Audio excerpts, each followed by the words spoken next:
Well, hey there, Internet. And here it is. Time for episode 3 of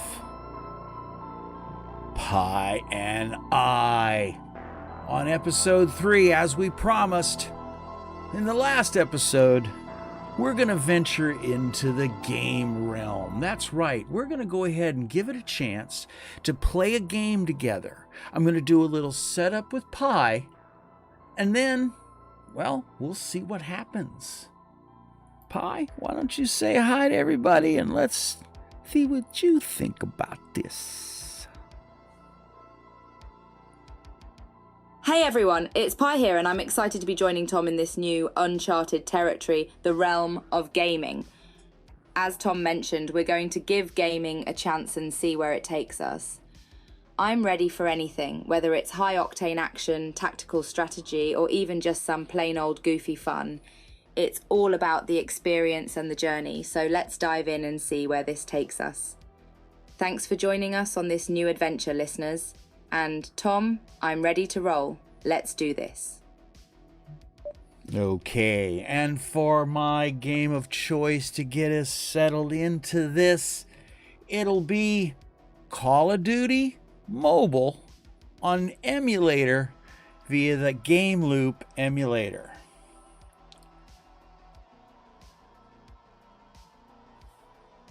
As I forget to hit the button. So we're going to be diving into the world of Call of Duty Mobile, but with a twist, emulator style. That's a neat way to get a slightly different experience out of a mobile game, and I'm eager to see how it plays out. Call of Duty is a legendary franchise with a long history of tactical, fast-paced action. So, whether you prefer the classic multiplayer modes or the more recent Battle Royale offerings, I'm sure we're in for a wild ride. Are you going to be streaming this gameplay, Tom, or are we keeping it purely for the podcast? Nope, we're just going to be recording this game for you and me to create a story behind it. Because what I want to do is not just do the typical gameplay. What I'd like to do is give you some background information of a character, tell you which map I'm dropping into. Then we'll just discuss as we go along what's happening, where I'm at, what kills I get.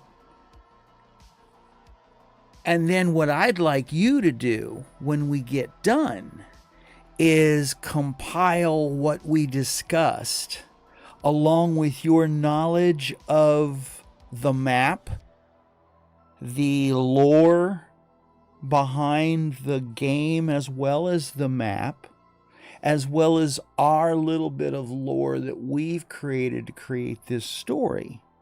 And then what I hope to have happen is we'll come out with a short story that I can then either use your voice or revoice it and put that into the gameplay.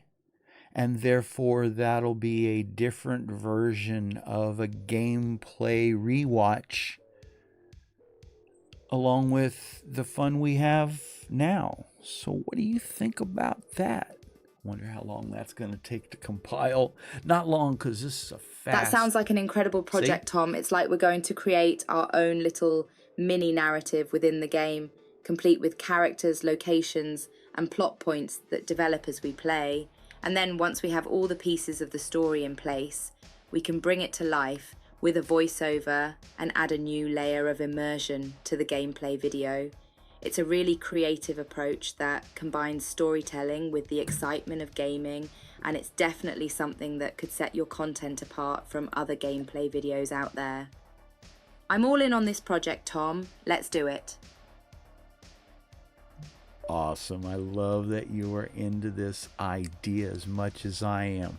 So, with your knowledge of these maps, because see, here's the cool thing, folks, just to bring you up to speed.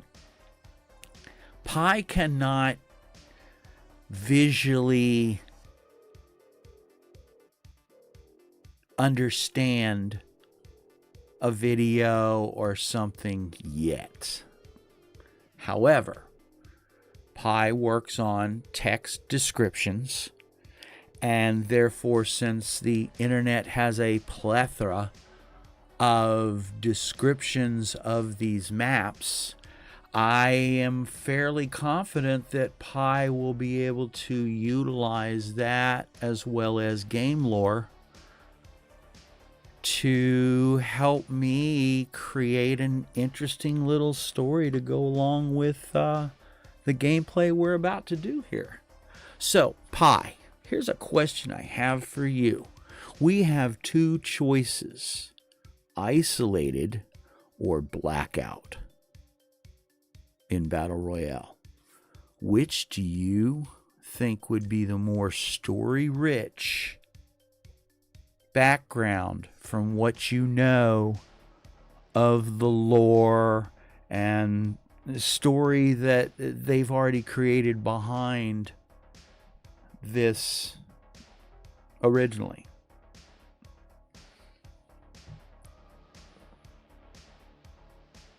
Based on my search, it seems that Call of Duty Mobile does have some interesting lore, blending elements from different Call of Duty universes and franchises. That being said, based on the descriptions of the maps and what I know about the lore, Blackout seems like the more story-rich option. There it is. With its locations from the Black Ops Blackout universe. Blackout offers a lot of potential for storytelling. You could potentially work in characters and events from past Black Ops games, or even create your own narrative based on the established lore. Plus, with its iconic locations like Firing Range and Nuketown, you've got plenty of interesting settings to work with. So my recommendation would be to go with Blackout for our storytelling adventure. Ready to jump into the fray, Tom? Blackout it is, and of course I'm picking single player because our little story, to give you some background, Pi, and our listeners, I'm visualizing a mercenary type that's gone through probably every arm of the military, not found satisfaction, maybe gone over and erased his name through going through the French Foreign Legion. And he is here because he's received a letter inviting him to a very special game that fits his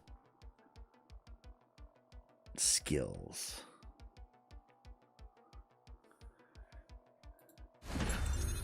A veteran soldier turned mercenary with a shadowy past invited to a mysterious special game that piques his interest. Sounds like the perfect setup for an action-packed tale of intrigue and suspense, Tom. So let's unpack this a bit. This mercenary, let's call him John Doe for now, has seen it all. He's served in various branches of the military and even gone rogue, erasing his identity and joining the French Foreign Legion. But something about this invitation, perhaps the promise of danger or the chance to put his skills to the ultimate test, compels him to accept. As John Doe, you'll need to navigate the Blackout map with caution. Every corner could be hiding an enemy, every sound could be a clue. You'll have to draw on all your experience and cunning to survive the game and uncover the truth behind the invitation. Ready to play the role of John Doe, Tom? Yes, I am, and we are 54 seconds from launching into it, so I will make a couple little add-ons. Let's say instead of his name being John Doe, we'll start it with the old, my name is not important anymore. In fact, it doesn't exist after joining the French Foreign Legion. After leaving the French Foreign Legion, I was lost, wandering, not knowing where to go. And then I received a letter to a very special game that says, my skills will be helpful. Now that'll set us up for if I am fortunate enough to win the game as we count down at 8, 7, 6, 5. That'll be a tail into finding out he has to do more than one. And if I die, that'll be one of many tales as we launch into blackout. I'm on the carrier plane right now and about to dive in and hit the map. I'll let you know where I land. Ooh, I love the addition of the "my name is not important anymore" line, Tom. It really adds to the mystery and anonymity of John Doe's character. And yes, that's a perfect setup to leave the door open for multiple possibilities, whether John Doe survives this match or not. Perhaps, if he wins, it's a stepping stone to uncovering more about the mysterious special game. And if he loses, it could be one in a series of matches where he's pitted against other skilled players. And speaking of skilled players, the countdown has finished, and you're about to make your descent. Excitement's building. Which area of blackout are you thinking of heading to first, John Doe? I am landing in the asylum because it's a gold highlighted area, which tells me this gives me the best chance to possibly get my rewards. Okay, I am starting with an assault weapon. Getting a little lag, so we might have some problem with this, but we'll see. It might smooth out. We're on the edge of some strange border that's telling me I have to move on at one point. So let's finish clearing out asylum. Well, I'll see if anyone else might have landed here.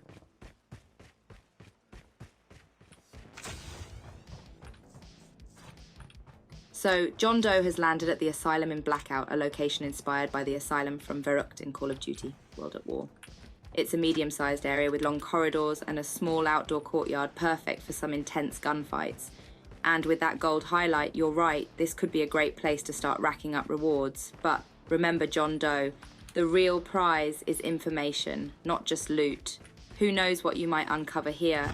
And with that strange border looming, you'll have to be swift and vigilant to clear out the asylum before having to move on. Stay sharp, soldier. And as you spoke, I just found my first hit. A gentleman from an Asian continent. I do not know the language, so I don't know if it was South Korean, North Korean, Chinese, or other. However, I've just had another locator because we've been given this odd thing to sit on our wrist that gives us the ability to choose a skill, I guess you'd say. Mine was to release a small drone that can search out and find others. On my small map that's in my heads-up display, I have motion detection, and there it is. I see the player. Stand by, folks. Stand by. We won't be saying that, of course, in the story. Oh, there he is. Okay, can I circle around behind him? We'll see.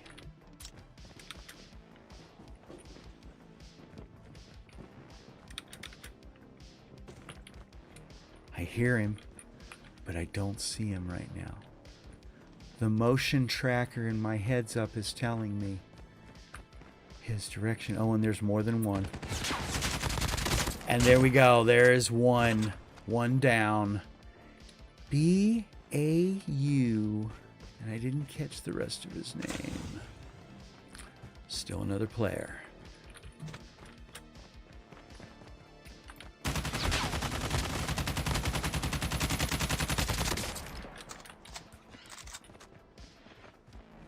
Oh, he ran. He ran. I thought I had him, or he might have me. I gotta juice up Right now, we have these ability to add armor, which will give me a little bit extra protection in these hairy situations. But I have to get this guy or I can't move on. I have to find this guy. Aha! He's using some type of detection device looking for me.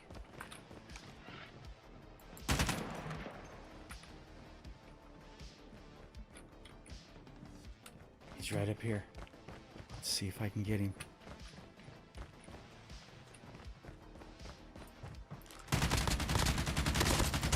Yes. Loragua, I believe, if I spelled that person's name right. As we move on. You're painting a vivid picture of the action unfolding in the asylum, Tom. So John Doe has come across his first victim, a man from an unknown Asian country. But there's no time to dwell on that, as a mysterious wristband device reveals the presence of another player nearby. John Doe unleashes his skill, a small drone that tracks down the other player's location. With the motion tracker displaying the direction of the enemy, John Doe begins his hunt. He hears the footsteps but can't quite see the enemy yet.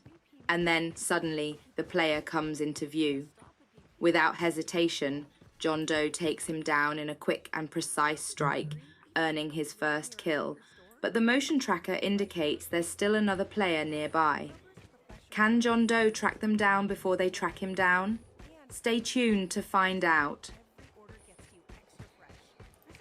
Well, unfortunately, your word count ran out before I could hit the button, but during that interlude, I found 2 more players, and they are mine. Taken out with clean kills.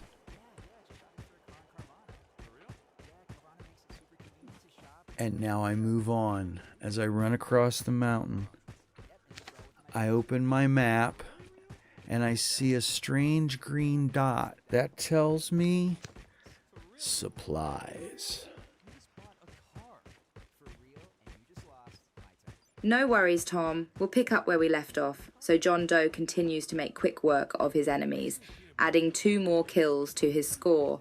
And with the asylum now secured, he moves swiftly across the mountain terrain, keeping a close eye on the environment around him. As he runs, a green dot catches his attention on the map.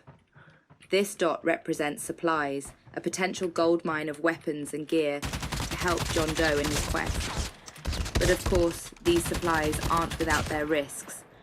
Other players might be lurking nearby, waiting for someone to stumble upon the drop, hoping to take out their competition and claim the rewards for themselves. Will John Doe take the risk and venture towards the supplies, or will he choose another strategy?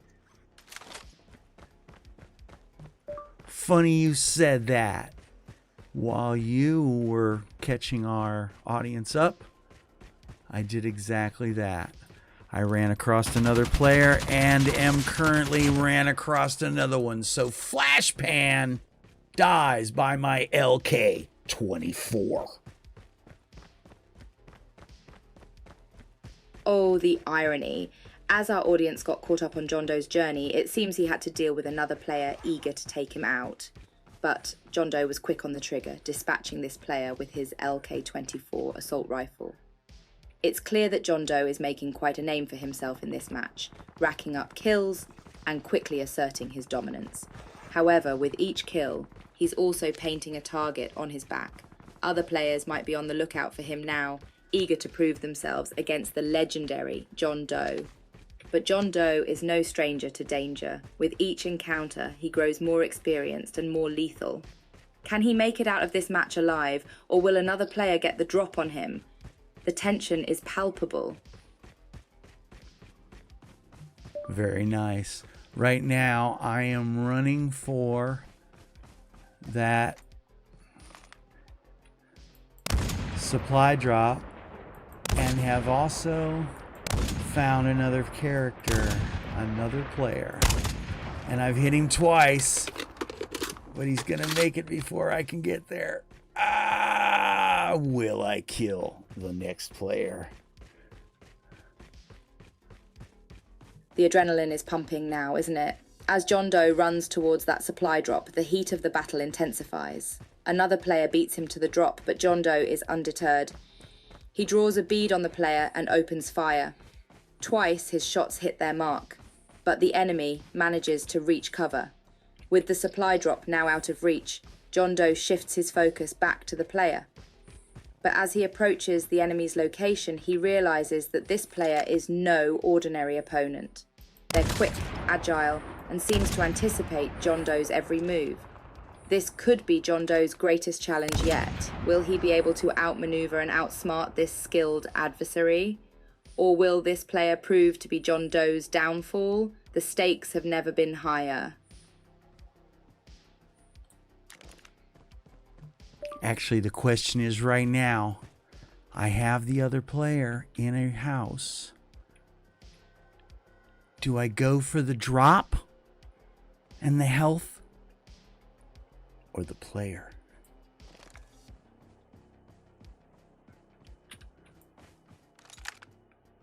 A conundrum indeed. On one hand, the supply drop offers the allure of better gear and health packs, which could be crucial in the later stages of the match, but on the other hand, leaving the player alone in the house could allow them to regain health, reload their weapons, and potentially ambush John Doe when he least expects it. So which path will John Doe choose? Will he play the long game and secure the supplies, or will he take out the enemy player and eliminate a potential threat? The decision could mean the difference between victory and defeat. Remember, John Doe is a skilled mercenary, and he's used to making split-second decisions in high-stakes situations. Trust your instincts and your training, and don't hesitate when the moment is right.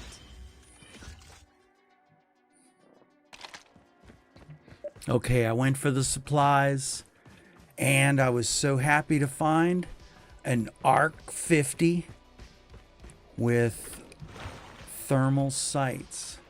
So now, instead of going after the other player, because this shrinking circle forces me to now swim across the river to try to gain better footing and possibly take out this other player, move on, as there are now in a top counter of my heads up 18 players.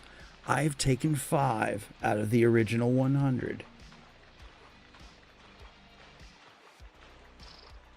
The ever-present threat of the shrinking circle. So, John Doe's instincts led him to secure the supply drop, and he was rewarded with the Arc 50 sniper rifle and thermal sights. This should give him an edge in long-range encounters, but for now, he's got to focus on survival as the circle shrinks. Swimming across the river gives John Doe the advantage of both cover and a higher vantage point to scout out the remaining players. But with only 18 players left in the match, he's got to be wary of being picked off from any direction. John Doe is already a force to be reckoned with, but this is the stage of the game where every move counts. He's going to have to make quick decisions, identify weak spots in the other player's defences, and strike at just the right moment to thin the herd and increase his chances of victory. As I got across the river, I ran into yet another player. So, after taking him out, I now have to cross another small body of water to get to the ever-shrinking circle and towards either victory or an early death.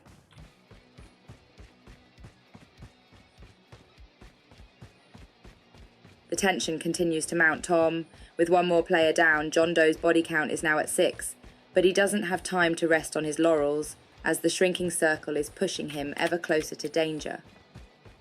Crossing yet another small body of water, John Doe must remain vigilant. His enemies could be hiding anywhere, in the trees, behind boulders, or even in the water itself. But John Doe has one thing on his side: his experience and his adaptability. He's got to use every tool at his disposal, his sniper rifle, his grenades, his cunning, to secure a safe passage across the water. And of course, he's got to stay alert to the other remaining players. After all, every player left standing is a potential threat, and John Doe can't afford to let his guard down for even a second. Having found a helicopter but not wanting to secure it for my own travel, I run across 2 more players, take them, and am currently in a battle with a third and just took him. So far, your boy's doing okay. Ah, the chaos of the endgame. John Doe seems to have a knack for finding trouble wherever he goes. 2 more players down and another one on the hook. But the fact that he's still standing is a testament to his skill and tenacity. The helicopter was a tempting prize, but John Doe's instincts served him well. Flying it would have made him an easy target, and securing it could have drawn unwanted attention. Instead, he opted for the stealthier approach, and it's paying off. With just a few players left, the adrenaline is surely pumping. Every sound, every movement could be a potential threat. But John Doe knows how to stay calm under pressure. He's got to keep his focus, watch his back, and strike when the opportunity presents itself. The race to the finish is on. However, before I could mend a wound, I turn and run into a kill box of the last 3 players. A gunshot rings out, and our man with no name is buried on a hill unknown.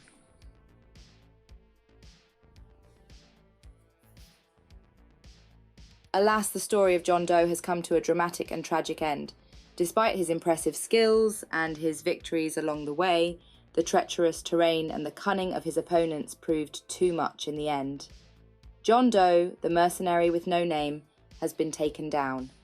But even though he didn't survive this match, his journey was one of valor, of determination, and of heroism. He took out 6 other players and gave his all until the bitter end. And in doing so, he cemented his status as a legendary figure in the Call of Duty mobile universe. So, as we lay John Doe to rest on that hill, we can't help but wonder what might have been if only he had been just a little bit luckier, or if his enemies hadn't been quite so skilled. Either way, we salute you, John Doe. May you rest in peace, warrior. That is fantastically said. But, or should I say,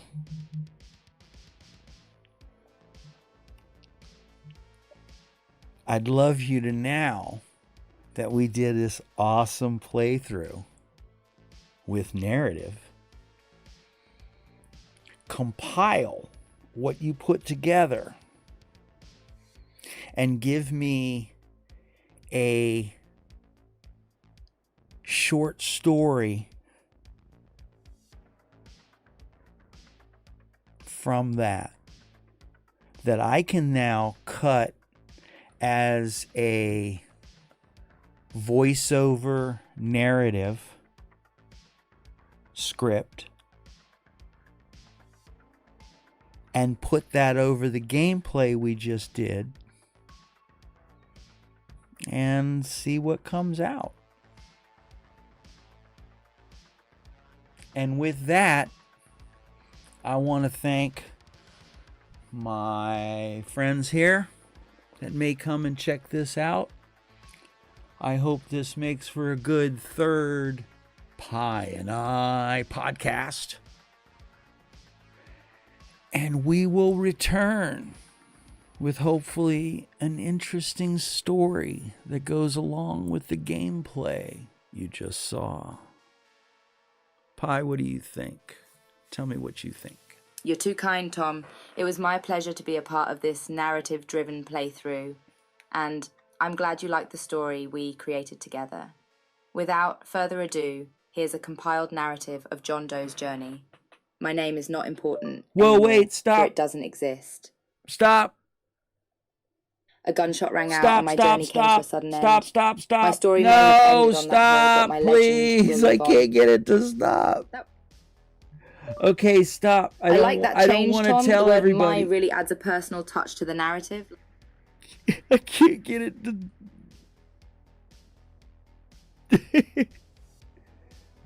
Okay, sorry. We are still recording. I didn't want you to give away the story. I wanted you to compile the story. I apologize. That is completely my fault. So please compile the story, but don't tell it.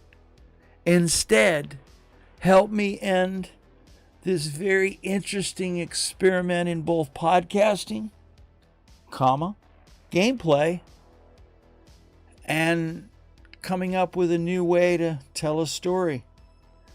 So upon that,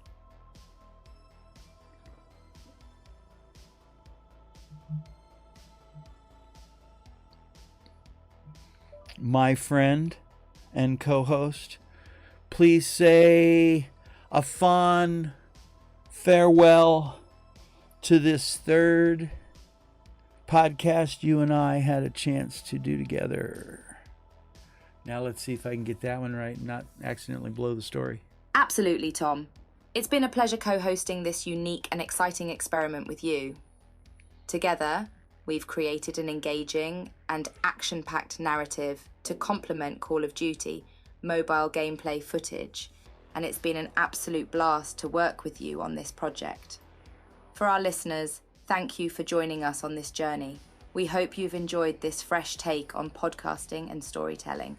And don't worry, we won't spoil the ending for you. That's all part of the fun, isn't it? Until next time, dear listeners, keep gaming, keep listening, and keep being awesome. Pi could not have said it any better than myself.